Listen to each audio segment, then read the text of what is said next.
지구본 아이콘을 클릭하고 한국어 또는 영어를 선택하여 언어를 고를 수 있습니다. 한국과 미국의 내외 귀빈 여러분, 대단히 특별한 웨비나에 오신 것을 환영합니다.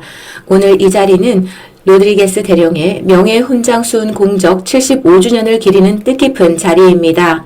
오늘 이 자리는 대령님의 아들이신 찰스 로드리게스 예비역 소장님과 함께하고 있습니다. 주한미군 전후에는 오늘 이 프로그램을 여러분께 선보이게 되어 매우 영광스럽게 생각합니다. 저는 예비역 대령 스티브 리입니다. 오늘 이 웨비나의 진행을 맡게 되어 매우 영광입니다.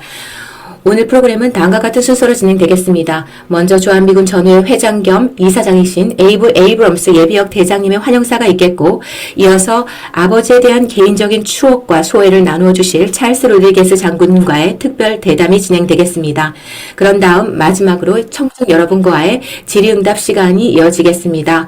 Q&A 탭을 이용해서 언제든지 질문이나 의견을 남겨주실 수 있습니다. 화면 하단에 Q&A 탭이 있습니다. 질의응답 시간이 시작되기 전 이라도 Q&A 탭을 사용하실 수 있습니다. 질문과 의견은 오늘 웨비나 주제에 맞게 간결히 해주시기 바랍니다. 오늘 진행된 웨비나는 1일 내로 주한미군 전후의 디지털 도서관과 공식 유튜브 채널에 업로드될 예정입니다. 자, 이제 내외 기빈 여러분, 전 유엔군 사령관이자 한미연합사령관 그리고 주한미군 사령관을 역임하신 에이브 에이브럼스 대장님을 모시겠습니다. 장군님 환영사 부탁드립니다. 여러분 안녕하십니까? 한국에 계신 여러분, 미국에 계신 여러분, 오늘 이 특별 웨비나에 오신 여러분을 환영합니다. 영웅적인 이야기를 기념하기 위해서 오늘 이 자리에 모였는데요. 로드리게스 대령님의 영웅적인 이야기를 듣기 위해서 모였습니다. 로드리게스 대령님의 아들이신 로드리게스 소장님의 이야기를 듣게 될 텐데요. 정말 멋지고 훌륭한 이야기를 듣게 되실 것입니다. 감사드립니다. 주한미군 전후의 목표는 모든 사람들, 한국에서 복무하신 분들을 지원하기 위해서입니다. 한국전쟁 참전용사뿐만 아니라 한국에서 복무하신 모든 분들을 지원하기 위해서 노력하고 있습니다. 지금 저희의 회원수는 6만 1,000명이고요. 정말 높은 수치이죠. 우리는 이 주한미군 전후회를 통해서 우리 전에 이 한국을 위해서 노력하셨던 분들을 기리고 기념합니다. 한미동맹이라고 하는 것은 혈맹입니다. 한국 전쟁에서 같이 피를 흘리면서 만들어진 동맹이죠. 오늘 이 자리에서 명예훈장을 수여하신 그 수훈 이면에 많은 이야기들을 나누게 되실 텐데요. 오늘 이런 이야기를 듣게 되어 행운이라고 생각합니다. 한국 전쟁뿐만 아니라 그 310만 명의 한국에서 복무하셨던 주한미군 전우들을 기념하는 그런 역할을 하고 있습니다. 우리는 계속해서 우리에게 주어진 이 레거시를 이어갈 것입니다. 이것으로 우리 스티브 대령님께 마이크를 넘기도록 하겠습니다. 로드리게스 장군님 오늘 참여해 주셔서 감사합니다. 장군님 감사드립니다. 그럼 이제 찰스 로드리게스 예비역 소장님을 여러분께 소개해 드리겠습니다. 오늘 밤이 특히 더 뜻깊은 이유는 우리가 단순히 명예훈장 수훈자를 기리기 때문만은 아닐 것입니다. 훈장 뒤에 숨겨진 인간 조셉 로드리게스의 모습을 가장 잘 아는 그의 아들로부터 직접 이야기를 듣는 자리이기 때문입니다. 역사는 당시 조셉 로드리게스 일병이 한국 전쟁 중 보여준 비범한 영웅적 면모를 기록하고 있습니다. 빗발지는 포화 속에서도 적진지를 향해 돌격하여 전우들에게 큰 영광을 주었고 국가 최고 무공훈장을 수훈하였습니다. 그의 무공훈장 증서에는 이렇게 적혀 있습니다. 제2소대 부분대장 로드리게스 하사는 험준한 고지대의 견고한 진지를 점령한 광적인 적군을 상대로 공격 작전에 참여하고 있었다. 그때 전방과 좌우 측면의 5개의 진주로부터 쏟아지는 자동화기와 소화기의 집중포화 그리고 적들이 아군을 향해 언덕 아래로 굴러들이는 수류탄으로 인해 분대의 진격은 60야드 전방에서 전면 저지되었다. 전적으로 불리한 상황임을 인지하고 있었음에도 로드리게스 하사는 분연히 일어나 탄원에 빗발치는 경사면을 60야드나 질주해 올라갔다. 그렇게 해서 정말 진격을 이렇게 할 수 있도록 하였다.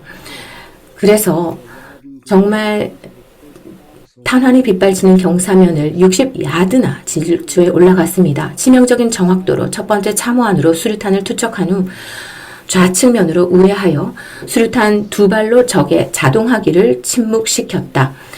그는 고지 정상을 향해 맹렬히 돌격을 계속해서 참호 2개를 더 소탕했고 이어서 우측면에 도달해 마지막 진지에 수류탄을 투척하여 적의 화기를 파괴하고 그곳의 적들을 전멸시켰다. 로드리게스 하사의 대담한 행동은 적군 15명 사살이라는 결과를 냈으며 그의 믿기 힘든 용맹한 발이 덕분에 적의 방어선이 무너지고 적들은 패주하여 퇴각했으며 전략적인 거점이 확보되었다. 고아 속에서도 굴하지 않은 그의 용기와 임무에 대한 감동적인 헌신은 본인의 최고의 역량을 입증한 것뿐만 아니라 군의 영광스러운 전통을 드높인 일이었다. 그리고 오늘 밤 우리는 전장을 넘어선 이야기를 나누고자 합니다. 공식 증서나 역사책에 기록되지 않은 가족과 그가 남긴 가치 그리고 일상의 소박한 순간들을 통해서 영웅이기 이전에 한 사람의 아버지이자 멘토였던 그의 삶과 유산을 되돌아 보려고 합니다. 텍사스주 부궁감을 역임하신 찰스 로드리게스 소장님을 소개해드리겠습니다. 장군님은 1975년 웨스트포인트를 졸업하여 군 생활을 시작하셨습니다. 33년간의 군 복무를 하셨고요. 그중 8년 동안은 제101 공중강습사단 및 제1기갑사단 소속으로 전술통신 분야 현역 복무를 하셨습니다. 이후 11년간은 미 국가안보국 NSA를 포함하여 육군 예비군에서 복무하셨습니다. 군 복무의 마지막 14년은 텍사스 육군 주방위군에서 보내셨으며 통신대대, 훈련연대, 그리고 국토방위제대에서 지휘관을 역임하셨습니다. 장군님, 오늘 이 자리에 함께해 주셔서 대단히 감사합니다. 이제 장군님의 모두 발언을 청해 듣겠습니다. 이 대령님 감사드립니다. 오늘 이 자리에 저를 초청해 주셔서 감사드립니다. 오늘 이 프로그램에 참여하게 되어 영광입니다. 또한 주한미군 전후회를 훌륭하게 이끌어주고 계신 에이브럼스 장군님의 탁월한 리더십과 따뜻한 소개 말씀에도 깊은 감사를 드립니다. 제 아버지를 저는 아빠라고 부르겠습니다. 제 아버지는 많은 이들의 귀감이셨겠지만 저에게는 그런 분이셨습니다. 제 남동생과 여동생에게 아버지와 어머니는 우리 가족의 중심이자 가장 안전한 안식처였습니다. 아버지는 직업 군인이셨기 때문에 새로운 보직을 받을 때마다 온 가족이 아버지를 따라 이사 다니는 것을 우리 가족은 일상으로 생각하였습니다. 우리는 평균 2년 반마다 이사를 다녔고요. 아버지가 가족을 동반하지 않고 단독으로 파병을 가셨을 때 예를 들어서 1965년과 66년에 한국에서 근무를 하셨고 1968년과 69년에는 베트남 전쟁에 참전하셨는데요. 그렇게 아버지가 단독으로 파병 가셨을 때 우리 삼남매와 어머니는 외조부모님과 수많은 사촌 이모, 삼촌들이 계신 남부 캘리포니아에서 1년씩 지내기도 하였습니다. 장교 임관 후 아버지는 공병대에서 복무하셨는데요. 전통적인 군인의 역할뿐 아니라 해외에서의 군사 외교도 수행하셨습니다. 아버지의 복무 덕분에 우리 가족은 파나마, 볼리비아, 아르헨티나에서 살기도 하였습니다. 아버지의 주요 보직으로는 버지니아주 미 육군 보안국 근무, 포트 후드에서의 중대장 역임, 그리고 라틴 아메리카 육군 공병대를 위한 전술 자문관 임무 등이 있습니다. 대령 시절에 아버지의 마지막 보직은 텍사스주 포트 블리스의 기지 공병대장, 그리고 현재 미국 국립지리정보국의 전신인 미주 지형국 IAGS의 국장이었습니다. 아버지는 1928년 캘리포니아주 샌 버나디노에서 태어나셨습니다. 그리고 25년 후 저 역시 같은 샌 버나디노 병원에서 아버지의 장남으로 태어났습니다. 아버지의 친가 식구는 대가족이었습니다. 아버지의 누나들 그리고 나이 차이가 얼마 나지 않는 남동생은 아버지가 5살도 되기 전에 친어머니 빅토리아를 여의었습니다. 친할아버지는 재혼을 하셨고 여러 자녀를 두셨는데요. 그래서 아버지는 대부분 큰 누나인 조시 고모의 손에서 자랐습니다. 아버지의 어린 시절은 어렵고 불우한 환경이었습니다. 샌 버나디노 밸리 대학에서 건축 설계 전문 학사 학위를 취득한 직후에 아버지는 군에 징집이 되셨고 그때부터 군 생활을 시작하셨습니다. 1950년 육군에 입대를 하셨고 콜로라도주 캠프 카슨에서 보병 훈련을 받으셨습니다. 그해 겨울 한국으로 파병되셨고요. 1951년 초에 한국에 도착하셨습니다. 당시 미군은 트루먼 대통령의 1948년 행정명령 제9982호에 의해서 군대 내 인종차별이 막 폐지된 시점이었습니다. 신병이었던 아버지는 한국 전쟁이 한창 진행 중일 때 전우들을 만났습니다. 흑인이나 라티노 등 소수계 군인들이 백인들과 함께 인종통합부대에 배치되기 시작하였는데요. 아버지가 속했던 제7보병사단, 제17보병연대 F중대가 바로 그런 부대였습니다. 이런 과정을 거쳐서 정확히 75년 전인 오늘 1951년 5월 21일 문예리에서 아버지는 영웅적인 행동을 하시게 된 것입니다.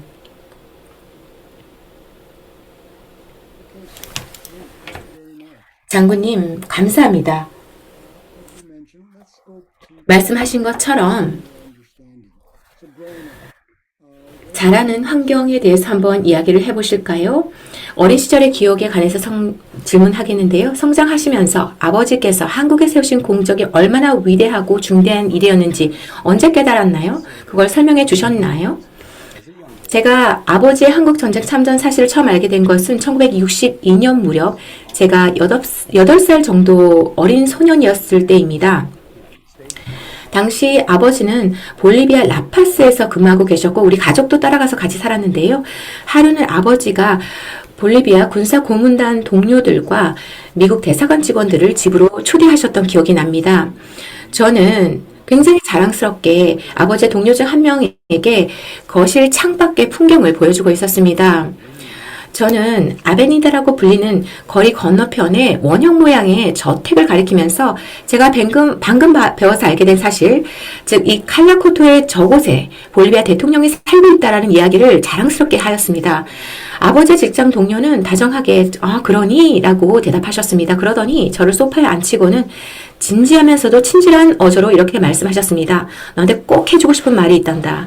너희 아버지는 진정한 영웅이야. 그러니까 아버지를 존경해야 한다. 저도 아빠를 사랑한다고 말했습니다. 그러자 그는 아버지가 1951년 한국에서 어떤 일을 하셨는지 그리고 아버지의 행동 덕분에 어떻게 보병 분대원들의 목숨을 구할 수 있었는지를 제 어린 눈높이에 맞춰서 설명해 주셨습니다. 당시에 구체적인 세부 내용까지 다 이해하지는 못했지만 수많은 사람들이 제 아버지를 굉장히 존경하고 있다는 사실을 확실히 느낄 수 있었습니다. 아버지의 말씀을 늘 귀담아 듣고 그대로 따라야겠다는 생각을 분명하게 하게 되었죠. 국가적 영웅이라는 말이 사실 무엇을 뜻하는지 당시에는 막연했거든요. 하지만 그 기억은 제 마음에 아주 강렬하게 깊은 여운을 남겼습니다.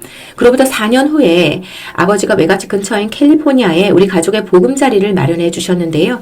제가 막 7학년에 올라가기 직전이었는데 아버지가 저를 따로 불러서 책장에 그 표지의 문고판 몇 권을 보여주셨습니다.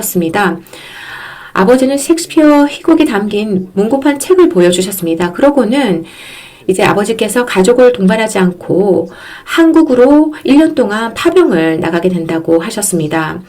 그러면서 저한테 책 속에 있는 내용을 다 이해 못하더라도 꼭 책을 많이 읽으라고 하셨습니다. 학교에서 공부 열심히 하고 많이 배우고 학교뿐만 아니라 모든 곳에서 배움을 결코 멈추지 말라고 신신당부하셨습니다. 그리고 아버지는 자신이 대한민국으로 가서 복무하게 될 텐데 그것은 14년 전에 아버지께서 이등병과 일병으로 싸웠던 시절보다 훨씬 더 현대적인 국가가 되었다고 말씀하셨습니다. 그리고 자신이 겪었던 일들을 아주 담담하게 이야기해 주셨습니다.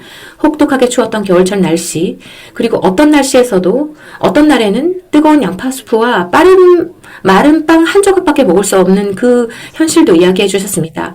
아버지는 전쟁이란 정말 모든 면에서 끔찍하고 참혹한 것이라고 말씀하셨습니다. 하지만 때로는 어쩔 수 없이 치러야만 하는 것이라고 말씀하셨습니다. 아버지는 자신이 병사 시절에 정말 감당하기 힘든 일들을 해냈지만 그것은 반드시 해야만 하는 중요한 일이었다고 하셨습니다. 그리고 이번에 다시 한국으로 돌아가는 이유는 그 땅에 다시는 이런 비극적인 전쟁이 일어나지 않도록 지키기 위해서라고 말씀하셨습니다. 아버지가 파병을 떠나신 후 저는 어머니에게 아버지가 하신 말씀이 정확히 무슨 뜻이었는지 물어보았습니다. 어머니는 아버지의 공적이 기록된 명예훈장 증서 한 부를 저에게 건네주셨습니다. 그제서야 비로소 아버지께서 왜 저에게 그토록 책을 많이 읽고 끊임없이 배우라고 하셨는지 그 깊은 뜻을 이해할 수 있었습니다. 훈장 증서를 다 읽고 난 바로 그 순간 저는 국가적 영웅이라는 말이 진정 무엇을 의미하는지 깨달았습니다. 그리고 저희 아버지, 나의 아빠가 바로 그런 영웅 중 한 분이라는 사실을 알게 되었습니다. 제가 어릴 때 아버지는 전쟁의 잔인하고 참혹한 이야기들을 제게 단 한 번도 자세히 들려주신 적이 없습니다. 하지만 이 한 가지만은 늘 명확하게 말씀하셨습니다. 모두 강해져야 한다고 말입니다. 그리고 반드시 옳은 길을 선택해야 한다고 말씀하셨습니다. 좀 더 깊이 있게 질문을 드리고 싶습니다. 훈장 뒤의 인간적인 면모에 대해서 질문드리겠는데요. 아버지께서는 전장을 벗어나 가정으로 돌아오셨을 때 집에서는 어떤 분이셨습니까? 2005년도에 그 지역 신문사에서도 똑같은 질문을 하셨어요. 텍사스주 포트 블리스에서 치러진 아버지 추모식이 끝난 직후에 한 기자가 저에게 똑같은 질문을 하였는데요. 아버지는 어떤 분이셨습니까? 라고 하셨는데요. 저는 그때도 이렇게 대답하였습니다. 아버지는 엄격함과 자상함을 정확히 같은 무게로 지니셨던 분입니다. 친어머니 없이 자라야 했던 불우한 시절을 보냈고 당시 미 육군에서 몇 안 되는 히스패닉 장교로 복무해야 되는 그 환경에서 아버지에게 참 힘들고 시련의 시간이 많았는데요. 하지만 이런 경험은 아버지를 더 단단하게 만들었고 무엇보다 스스로를 존중하는 법을 가장 먼저 깨닫게 해 주었습니다. 아버지는 저녁 후 학교 아이들이나 군인들을 대상으로 강연하실 때 스스로를 먼저 존중할지 모르면 결코 타인을 도울 수 없다라고 말씀하셨습니다. 아버지는 이것이 오만이 아니라고 하셨습니다. 통속적이고 가벼운 의미의 자기를 말하는 것이 아니고 아버지는 단지 먼저 자신을 사랑해야 된다라고 강조하셨습니다. 자신이 가치 있는 존재라는 믿음이 있을 때 스스로 존중받을 자격이 있다는 확신이 생길 때 비로소 다른 사람도 진정으로 사랑할 수 있게 된다라는 뜻이었습니다. 아버지의 강인함과 단호함은 결코 자신을 과시하거나 내세우기 위함이 아니었고요. 언제든 주위 사람들 곁을 지키면서 도울 준비를 갖추기 위한 강인함이었습니다. 가족들에게는 한없이 자상한 분이셨고요. 우리가 아장아장 걷는 아기였을 때는 온 방을 뒹굴면서 놀아주셨고요. 우리가 조금 더 자란 소년이었을 때는 엄마 눈을 피해서 장난을 치기도 하셨습니다.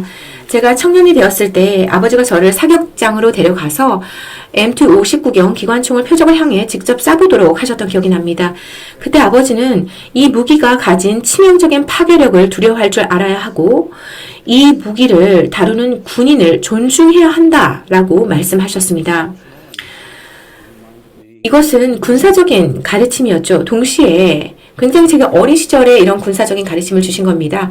또 동시에 전쟁의 무기들이란 사람을 죽이고 불구로 만들 수 있기 때문에 그리고 수많은 이들의 삶을 송두리째 바꿔 놓을 수 있기 때문에 극도로 무기를 신중하게 다루어야 한다고 경고하셨습니다. 아버지는 무기의 사용법을 완벽히 익히기 위해서 훈련을 하되 무기는 꼭 다른 해결책이 전혀 없을 때만 최후의 수단으로 사용해야 한다고 말씀하셨습니다. 생명을 보존하는 것이야말로 가장 고귀한 의무이고 전쟁에서 무기를 발포하는 것은 군인에게 불행하게 기대되는 일이라고 말씀하셨습니다. 그러니까 총의 파괴력을 존중하고 무서워하되 그보다 사람을 그리고 곁에 있는 전우를 더 존중하라고 말씀하셨습니다. 아버지는 겉으로는 강인하셨지만 내면은 그 누구보다 깊은 인류애를 지니신 분이었습니다. 아버지는 옳은 일을 행하는 것이 때로는 세상에서 가장 힘든 법이다라고 말씀하셨습니다. 그래서 아버지는 우리가 뭘 할 때는 따뜻한 격려를 아끼지 않으셨고요. 어머니를 지극하게 사랑하셨고 문자 그대로 하늘만큼 땅만큼 사랑하셨습니다. 아버지는 늘 제게 내가 아이들을 위해 할 수 있는 가장 최고의 일은 내 자신보다 제 아내를 더 많이 사랑하는 것이라고 말씀하셨습니다. 아버지는 청년 시절에 제 삶의 중심에 계셨던 위대한 롤 모델이셨습니다. 좋습니다. 롤 모델에 대해서 말씀해 주셨는데 그러면 리더십과 가치관에 대해서 질문을 드리겠습니다. 아버님께서 장군님의 삶에 남겨주신 가장 중요한 인생의 교훈은 무엇이었습니까? 그런 전쟁의 그런 그 경험이 그 장군님을 키우는데도 영향을 미쳤습니까? 제가 아버지에게 배운 가장 중요한 인생 교훈은 두 가지로 요약할 수 있습니다. 첫 번째는 어떤 일이든 그 정직한 노동을 존중해야 된다는 것이었습니다. 저의 아버지, 저의 친할아버지는 가지치기와 정원관리를 하는 작은 사업을 운영하며 가족을 부양하셨는데요. 1950년대 할아버지는 금요일마다 정원관리 도구를 실은 소박한 트럭에 서너 명의 인부를 태우고 일터를 향하셨습니다. 손은 흙으로 더러워졌고요. 베이고 긁혔고 개미에 물리기도 하셨습니다. 그렇지만 아버지께서는 이 일을 굉장히 자랑스럽게 생각하셨어요. 제가 일요일마다 할아버지 집에 갔을 때마다 제가 봤거든요. 거기에서 할아버지는 일요일 오후에 시원한 맥주를 마시시면서 아버지와 대화를 나누곤 하셨습니다. 할아버지의 삶은 고단했고 때로는 일거리가 부족하셨지만 소박한 수입으로 대가족을 훌륭히 키우셨습니다. 아버지의 말에 따르면 할아버지는 남자의 책무란 열심히 일해서 가족을 부양하는 것이라고 늘 강조하셨다고 합니다.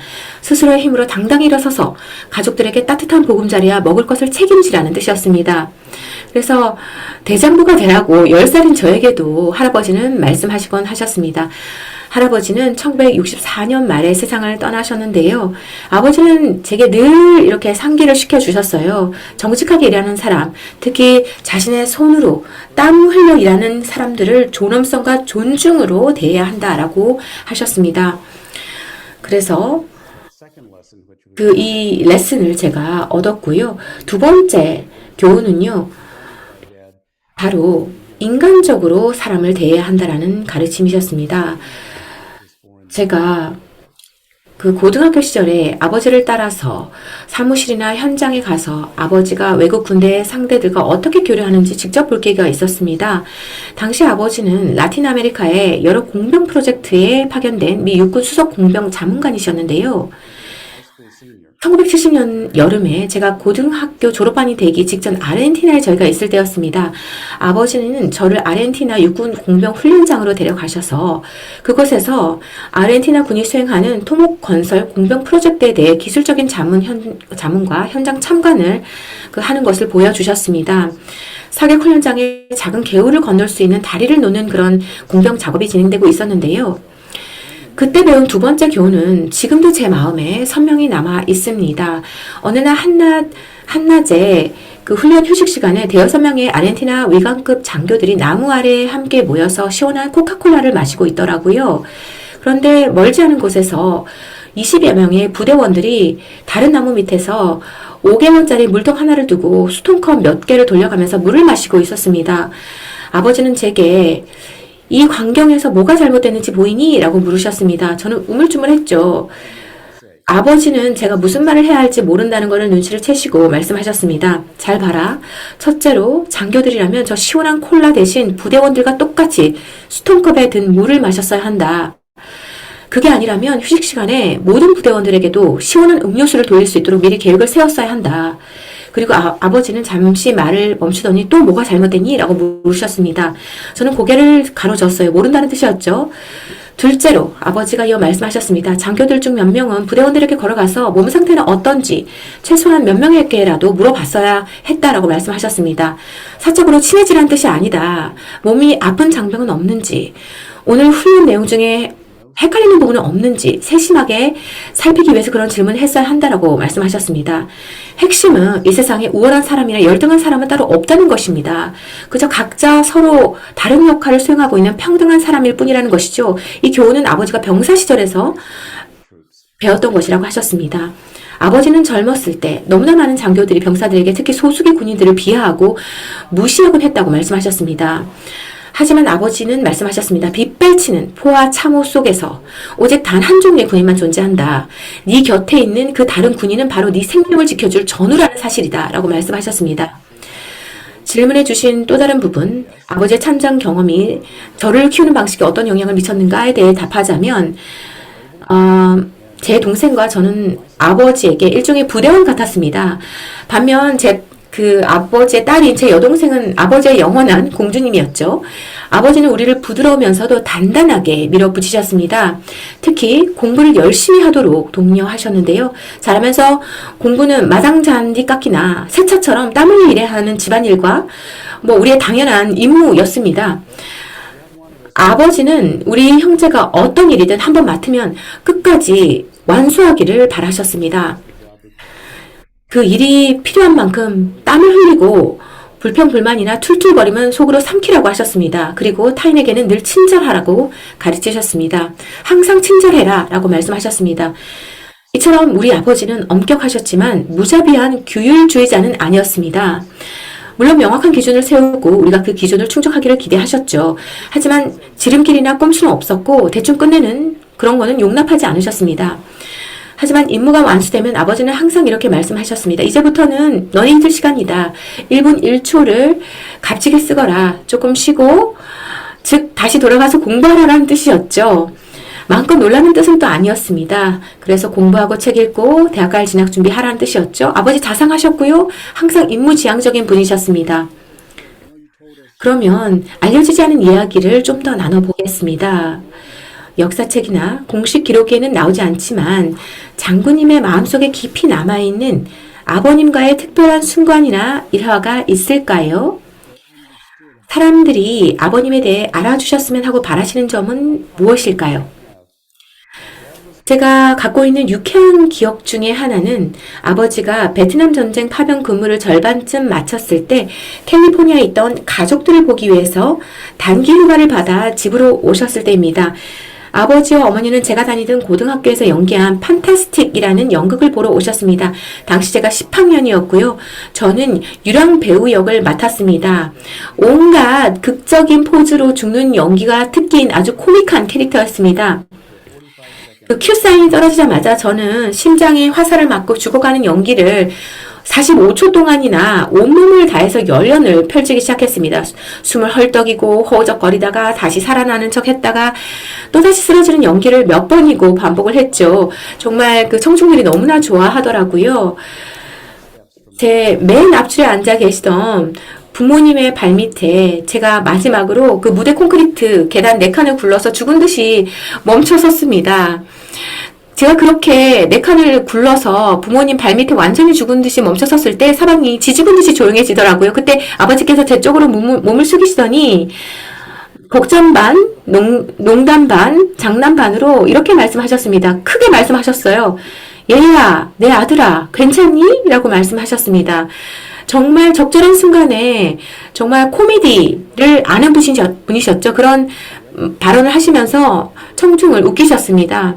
저는 더 많은 사람들이 제 아버지가 평소에 얼마나 재미있고 유쾌하고 삶에 대해 감사할 줄 아는 분인지 알아주셨으면 좋겠습니다. 아버지 엄마가 자주 쓰시던 말 중에 히스패닉 문화권에서 쓰는 시리어스 끼레라는 표현이 있습니다.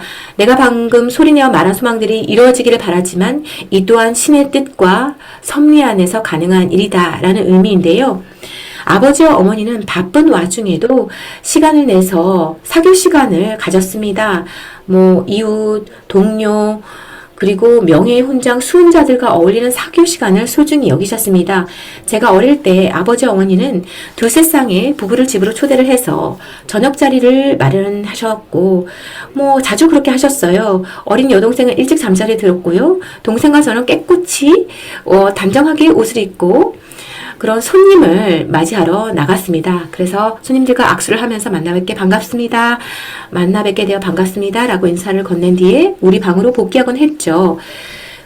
그러고 나면 오디오에서 흘러나오는 음악 소리가 들렸고요. 어른들은 브리지 게임을 하거나 밤 늦도록 담소를 나누는 그런 소리가 들리더라고요. 보통 그 소리 들으면서 우리는 금방 잠에 빠져들곤 했습니다. 그런 사교 모임 중 일부는 군인이었기 때문에 직책상 당연히 해야 되는 임무의 연장이기도 했습니다. 하지만 대부분은 어머니와 아버지는 사람들과 어울리는 것을 정말 진심으로 좋아하셨습니다. 더 큰 모임이 있을 때면은 우리 부모님은 함께 춤을 추곤 하셨어요. 제가 고등학생 때 또는 웨스트포인트 사관학교에 다닐 때 집을 방문하면 부모님이 참석하시는 공식 행사에서 한두 시간 정도 함께 가곤 했습니다. 뭐 명예훈장 협회 뭐 그런 만찬 이런 데도 가곤 했고요. 여러 훈장 수행자분들과 그분들의 사모님들, 자녀분들을 만날 기회도 있었습니다. 그런 격식 있는 사교 모임에는 을에 춤추는 시간, 댄스 타임이 있었죠. 하루는 어머니가 아버지가 추던 춤을 잠시 멈추고 저를 이제 플로어로 데려가서 음악에 맞춰 스텝을 밟고 움직이는 법을, 춤추는 법을 가르쳐 주셨습니다. 그래서 음악을 들으면서 함께 춤을 췄죠. 그래서 이제 내가 어떻게 춤을 추는지 알겠다라고 좀 배웠을 무렵에 아버지께서 갑자기 끼어드시더니 저를 밀어내고 아버지를 채 가셨습니다. 굉장히 장난스러운 모습이었죠. 그래서 그걸 보고 동료 훈장 수훈자분들이 다들 호탕하게 웃으셨습니다. 저는 아버지가 그렇게 인생을 즐기는 모습을 보는 것 자체가 참 좋으셨습니다. 저희 부모님은 살아있다는 거, 함께한다는 거, 그리고 다른 사람들과의 소중한 시간을 나누는 것 자체를 진심으로 행복해 하셨던 분들입니다. 아버지에 대한 이야기, 가족에 대한 이야기 해주셔서 감사드립니다. 오늘 우리가 이 웨비나를 하는 이유는 아버지의 그 명예훈장 수훈 공적 75주년을 기념하기 위해서인데요. 이제 이 75주년이 가족들에게 어떤 의미를 지니는지, 그리고, 한국 전쟁의 뭐 전우들이라든지, 어떻게 기억하셨으면 좋겠는지 말씀해 주시기 바랍니다. 이 75주년을 생각을 해 보니까요. 아버지는 전장 최전선에 서 있든 또 혹은 포화 속에 있는 이들을 후방에서 지원하든 상관없이 전쟁이라는 경험 자체가 정말 말로 표현할 수 없을 정도로 스트레스가 많고 상상조차 할 수 없을 정도로 고통스러운 스트레스라고 말씀하셨습니다. 아버지는 전쟁이 남기는 참상은 도저히 감당할 수 없는 비극이고 무고한 가족들이 피해를 입고 그 전쟁의 공포와 가족들 문 앞까지 들이닥칠 때 그 고통이 극에 달한다고 말씀하셨습니다. 아버지는 전투라는 행위 자체는 그 어떤 영광도 없다고 말씀하셨습니다. 군인들이 완수해내야만 하는 냉혹하고 암담한 현실만 있다고 말씀하셨습니다. 그래서 군사 임무의 일환으로 언제 목숨을 던져야 할지, 언제 부름을 받을지 알 수 없는 상황이었죠. 아버지는 전쟁이 지옥 같을지라도 군대 복무 자체가 전쟁의 억제력의 핵심이라고 말씀하셨습니다. 군대가 유능하고 강력하고 늘 준비되어 있다라고 말씀하셨습니다. 그렇게 될 때 무력 행동을 억제할 수 있다라고 하셨습니다. 때로는 전쟁이 불가피한 순간도 존재한다고 말씀하셨습니다. 전쟁이 치러야 하는 대가는 참혹한 현실이고 수많은 참전 용사들에게 신체적인 부상, 사지상실, PTSD, 외상성 뇌손상, 혹은 마음에 깊이 새겨지는 정신적 상흔으로 고스란히 되돌아옵니다. 실제로 한국 전쟁 당시에 아버지는 손가락이 탈구되는 부상을 입어서 평생 고생하셨습니다. 수많은 수류탄 파편에 맞아서 그런 중상을 입었고요. 무니에리 전투에서 부상을 입으셨어요. 그런 중상으로 인해서 일본에 있는 미 육군 병원에서 치료를 받으셔야 하셨습니다. 이후에 아버지께서 공수 특전 훈련을 받으셨고 그걸로 인해서 척추 디스크 압박 증상을 겪으셨고요. 1964년도에는 텍사스주 포트 후드에서 훈련을 받던 중에 그 지프차 밖으로 튕겨나가는 사고를 당하셨습니다. 그래서 뇌진탕을 입으셨고요. 다행히 완전히 회복되긴 하셨고요. 노년에는 부정맥을 앓으셨습니다. 혈관 치료제를 복용하셔야 될 정도였는데요. 이것도 군 복무의 비극적인 결과였습니다. 1967년부터 1968년까지 베트남 전쟁에 파병되셨을 때 아버지가 이끌던 육군 공병부대는 포장도로와 비행장 주변의 수풀을 제거하기 위해서 남베트남 전역에 고엽제를 살포하는 임무를 맡았습니다. 이 수풀 제거 작업은 아군의 시야를 확보해주고 사격 구역을 확보해 주었죠. 그리고 무성해지는 정글을 밀어내는 그런 역할을 했습니다. 이 화학적인 그런 청소 작업 덕분에 베트공의 기습 공격이나 아군 수송대의 피습을 막아낼 수 있었습니다. 하지만 아버지가 세상을 떠나신 후 군 병원에 제출했던 검사 결과를 보고 잔인한 진실을 알게 되었습니다. 아버지와 부대원들이 베트남에서 살포했던 그 고엽제와 독성 물질들이 바로 아버지의 심장 질환을 유발했고 그것이 이제 악화가 되어서 그런 부정맥이 왔던 것이죠. 그래서 심장 질환을 겪었고 많은 통증도 겪으셨고요. 많은 그런 약물 치료를 받으셔야 했던 것입니다. 그래서 아버지는 이 질환으로 인해서 77세 생일을 고작 3주 앞두고 눈을 감으셨습니다. 아버지께서는 전쟁의 대가가 얼마나 무서운지 말씀하셨습니다. 하지만 이런 고통도 있었지만 아버지께서는 늘 감사하고 기쁜 마음으로 삶을 가득 채우셨습니다. 이제 곧 미국의 메모리얼 데이를 맞이하게 될 텐데요. 우리는 치열한 전쟁의 한복판에서 그리고 그 사이 찾아온 상대적인 평화의 시기 동안 조국을 지켜낸 모든 군인들에게 깊은 경의와 감사를 바쳐야 합니다. 우리는 그들의 희생을 영원히 기억하고 춤할 것입니다. 정말 이러한 헌신, 냉전 시대도 마찬가지고요. 이들의 행동은요, 많은 용맹함과 불굴의 기상을 필요로 하는 것입니다. 그래서 그런 전우들을 위해서 함께하고 또 그 돕고 그리고 적군과 싸우고 그 필요한 사람들을 보호한 이러한 것들은 너무나 숭고한 일이죠. 이들에게 경의를 표합니다. 저는 오늘 점심 때 그 시가 생각이 나요. 윌리엄 맥레븐 장군님이 그 새로 출간한 책에 나와 있는 시인데요. 그 크로스라고 하는 그런 시입니다. 제가 웹에서는 그것을 찾을 수가 없는데요. 이 책에는 이 시가 나와 있습니다. 이 크로스라고 하는 시를 이 미국의 현충일을 맞아서 한번 찾아서 읽어보시기 바랍니다. 굉장히 심오한 시인데요. 이 시간은요, 사실 모두에게 흘러가죠. 그리고 중력은 해마다 우리를 흙에 더 가깝게 이끕니다. 우리가 앞서간 사람들을 기리고 축하한다면 그들에 대한 기억은 결코 사라지지 않을 것입니다. 라티오 문화권에서는요, 망자의 날이라는 것이 있습니다. 할로윈 전날에 이 망자의 날이 있는데요.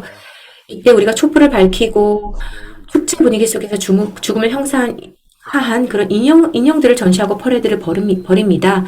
죽음을 조롱하는 것이 아니고요. 우리가 사랑했지만 이제는 이 세상에 없는 이들, 그렇지만 결코 잊을 수 없는 이들을 함께 기억하기 위한 이런 망자의 날을 가집니다. 망자의 날 동안 가족들은 우리 삶에 긍정적인 변화를 주었던 조상들, 조부모님, 부모님, 친척, 그리고 소중한 친구들에 대한 행복한 이야기들을 주고받습니다. 우리가 이들을 기억하고 있기에 그들은 여전히 우리 곁에서 그리고 우리 마음속에서 살아 숨쉬고 있습니다. 그분들의 삶은 과거에도 중요했고 오늘날에도 여전히 소중하기 때문입니다. 우리는 그분들이 우리들에게 물려준 위대한 유산을 기념합니다. 그분들의 미소는 우리들을 웃게 만들었고 우리를 향했던 그분들의 보살핌은 크고 작은 모든 순간에 우리에게 큰 용기를 주었습니다. 그래서 정말 정서적으로 정말 크고 작은 방식으로 우리에게 큰 영향과 용기를 주었습니다. 저희 아버지는 약 21년 전인 2005년 11월 1일 이 망자의 날에 세상을 떠나셨거든요. 우리는 그러한 하늘로 가신 아버지를 영원히 기억할 것입니다. 마지막 레거시에 대한 질문을 하기 전에 이 청중들에게 말씀드리고 싶습니다. 로드리게스 장부님께 드리고 싶은 질문이라든지 코멘트가 있을까요? 이 Q&A 탭이 있거든요. 거기에 질문이나 코멘트 남겨주시기 바랍니다. 이제 마지막 질문으로 넘어가겠는데요. 아버지의 그런 모범이 장부님의 밀리터리 커리어에 어떤 영향을 미쳤는가요? 미 육군 사관학교에 입학하고 졸업하기까지 좀 불확실한 그런 시간을 보냈습니다. 내가 정말 여기에 있는 것이 맞는가라는 회의적인 시간을 보냈는데요. 정말 아버지처럼 직업 군인의 길을 걷고 싶은지 계속 자문했습니다. 그때 동기들이 저의 방향을 잡아주었고 또 아버지와의 전화 통화도 많이 하였습니다. 그때 아버지가 이제 막 전역을 하신 상태였는데요. 아버지께서는 항상 이렇게 말씀하셨어요. 한번 시작한 일은 끝까지 해라.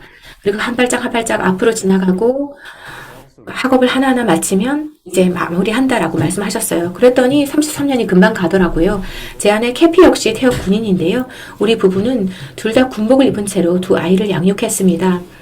우리 여정이 성공할 수 있었던 가장 결정적인 요인은 아내가 저를 지지하고 제가 아내를 지원을 했고 또 무엇보다 우리 아이들의 희생이 있었기 때문입니다. 정말 우리 아이들은 맞벌이 가정의 외로운 아이들로서 잘 버텨주었어요. 꿋꿋하게 이 상황에 적응하면서 잘 지내주었습니다. 그 군복을 입고 살아갈수록 의구심이 사라졌고요. 정말 많은 그런 사람들의 도움도 많이 받았습니다. 그래서 군 복무의 본질이란 아버지가 말씀하시기를 서로의 등을 지켜주는 것, 즉 중대한 임무를 완수하기 위해서 늘 그 자리에 함께 있어주는 것이라고 말씀하셨습니다.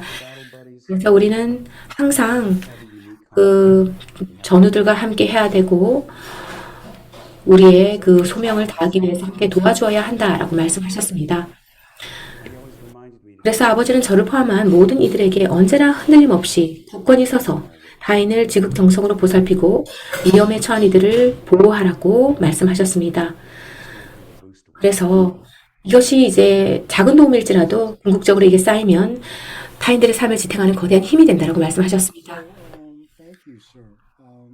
감사합니다, 장군님. 내외 기빈 여러분 질문이나 코멘트가 있다라면 그 Q&A 탭을 이용해서 남겨주시기 바랍니다. 이제 질문 한번 볼까요? 질문이 하나 있네요. 장군님께서 아버지에 대한 이야기를 하셨습니다. 아버지께서 항상 하셨던 그런 말씀들을 이야기해 주셨는데요. 이거 외에도 아버지께서 말씀하시던 그런 격언이라든지 철학이 있을까요? 항상 잊혀지지 않는 그런 말씀이 있어요. 항상 이런 말씀을 하셨기 때문에 기억이 납니다. 뭐 주말이라든지 이렇게 제가 성인이 돼서 아버지를 방문할 때마다 이런 말씀을 조용히 하셨어요. 뭐라고 말씀하셨냐면 게리라고 저를 부르셨어요. 제가 미들네임이 게리거든요. 아버지는 저를 미들네임으로 불렀습니다. 게리야. 그 6개를 주의해라 라고 말씀하셨습니다. 제 아내에게 좀 설명을 했어요. 항상 그 6이라고 하는 것은 시계에서 가장 낮은 부분이잖아요. 그래서 어디든 항상 가장 낮은 자리에 있는 사람들을 항상 지켜보라 라고 말씀하셨습니다. 그래서 가장 두려운 것은 눈앞에 있는 것이 아니라 정말 보이지 않는 것들이다. 가장 낮은 곳에 있는 것이다. 라고 말씀하셨습니다. 그런 교훈을 말씀해 주셨습니다. 또 하나 이야기해 볼까요? 또 하나의 질문이 있는데요. 아버지께서는 뭐 질문이라든지 뭐 즐기셨던 그런 여가 활동이 있으셨나요? 왜 그런 활동들을 소중히 생각하셨나요? 라는 질문이 있네요. 네, 맞습니다. 항상 아버지는 다른 사람들과 보내는 시간을 아끼지 않으셨습니다. 너무나 사람들과 보내는 시간을 즐기셨어요. 그리고 뭐 학교에 가서 연설하는 것도 그렇게 초청받는 것도 영광스럽게 생각하셨고요. 그리고 또 젊은 군인들에게 가서 강연하는 것도 영광스러운 자리로 생각하셨습니다.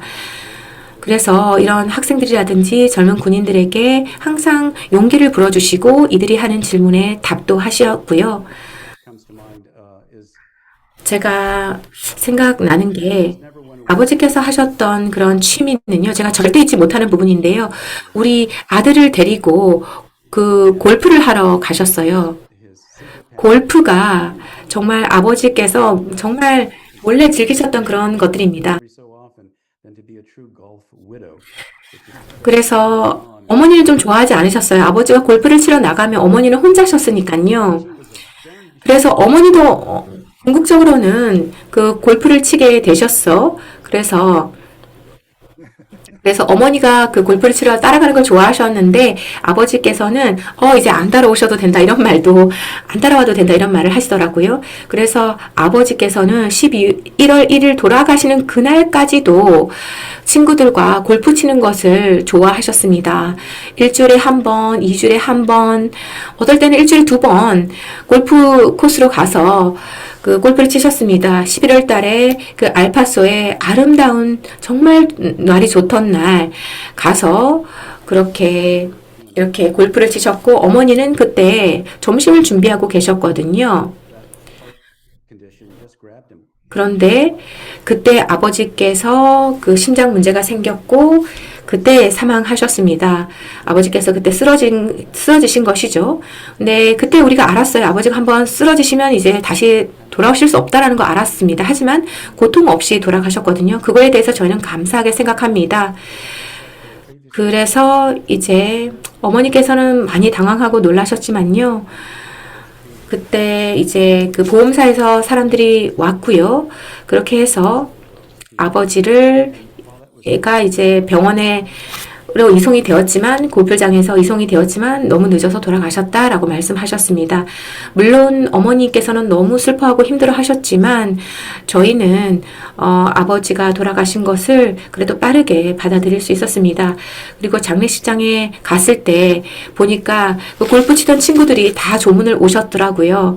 그래서 그 아버지의 관 옆에 서서 그 친구들이 그렇게 이야기를 하더라고요. 아버지께서 돌아가셨던 그날 아침에 어떤 일을 아버지가 하셨는지 이야기를 주셨습니다.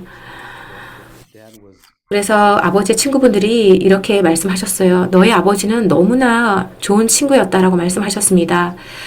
정말 저에게 너무 깊은 울림을 주더라고요.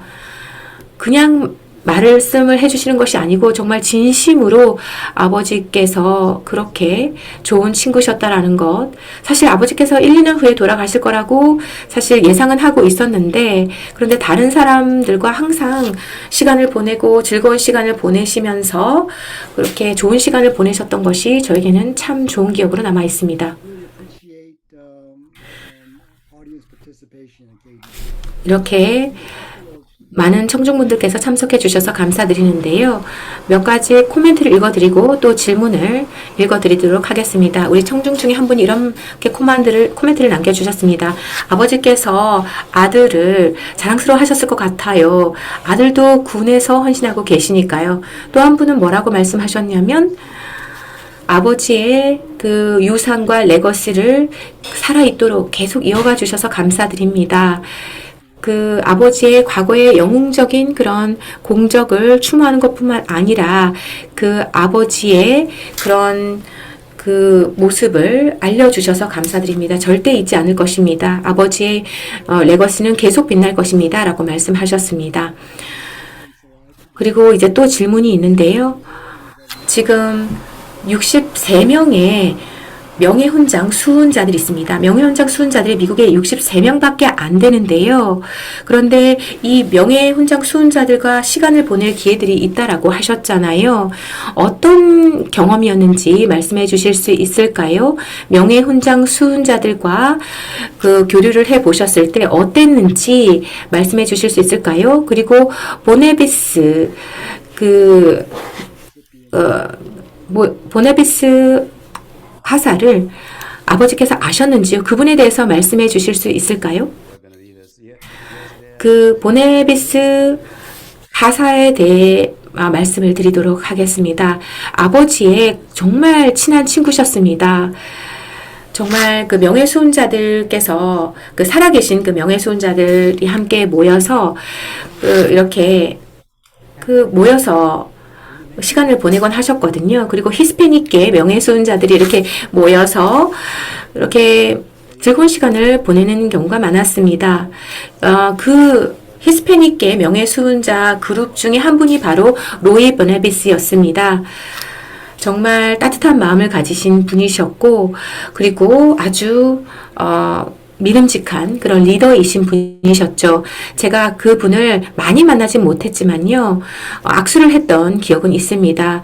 그렇게 많은 교류를 하지 못했습니다만 그분이 돌아가셨을 때 그 텍사스 그 국립묘지에 안장이 되셨는데요. 그때 아버지께서 하던 걸 다 멈추고 이 보네베스 하사의 그 장례식에 참여하기 위해 날아가셨습니다. 그런 것처럼 정말 그 라틴계 명예수훈자들과 굉장히 가까우셨어요. 보네피스 하사님과도 가까우셨고요.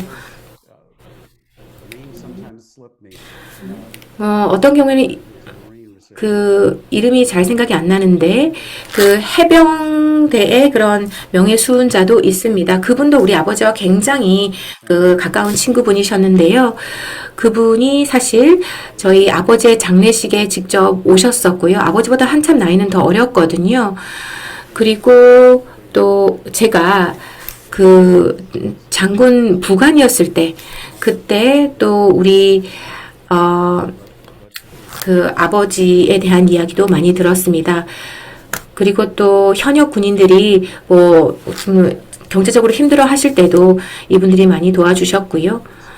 저는 사실 또 이분들로부터 많은 재정적인 지원들도 받았습니다. 정말 정서적인 그런 지원도 많이 해주셨고요. 그래서 정말 그 아버지께서는 자신이 태어난 그 병원 건너편에 있는 그런 국립묘지에 묻히셨습니다. 그리고 또 한 번 생각이 나는 게 브래디 장군님이신데요. 브래디 장군님은 버니에 살고 계시는데 저도 사실 그 샌안토니오 버니에서 근무를 한 적이 있습니다. 그때 제가 그 장군님께 물어봤어요. 새로운 빌딩을 저희가 건설하고 있는 중이었는데 그때 제가 좀 봤을 때 장군님께서 굉장히 샤프한 모습이시더라고요. 그리고 관련 그 건물을 헌정하는 그 기념식에서 함께 대화를 나눴던 기억이 납니다. 그때 저희 아버지에 대해서도 이야기를 해주시고 어린 시절 제 모습에 대해서도 기억을 한다라고 하면서 말씀하시더라고요. 그분들이 보내주셨던 그런 애정이 정말 진정한 그런 따뜻한 애정이셨어요. 그래서 정말 아버지들의 그 친구분들은 너무나 겸손한 분이셨고 정말 진정한 전우들이셨습니다. 그래서 저는 이런 그 명예훈장이라는 메달을 받지 않았지만 정말 이분들은 그 정말 훌륭한 일을 하신 저보다 훨씬 더 용맹하고 훌륭하신 분입니다. 저는 항상 이런 명예 훈장 또는 어떤 훈장이든 그런 훈장을 받으신 분들을 보면 감동을 받고 겸허한 마음이 듭니다. 정말 이분들은 크고 작은 방식으로 우리에게 많은 영향을 미치고 영감을 주신 분들입니다. 좋습니다. 이제 클로징으로 가기 전에 또 청중분의 한 분이 이런 질문을 하셨습니다. 아까 시에 대해서 말씀을 하셨는데요. 이 시가 우리 메모리얼 데이에 적절한 그런 시라고 하셨잖아요. 그레이븐 제독의 책에 나오는 시라고 하셨는데요. 그거를 이제 그 시를 저에게 알려주시면 그 메모리얼 데이 행사에 공유하도록 하겠습니다. 제가 공유할 수 있습니다. 그 책의 이름은요. 의무, 명예, 국가, 그리고 인생이라는 제목의 책입니다. 정말 미국의 정신의 경의를 표하는 그런 책이고요.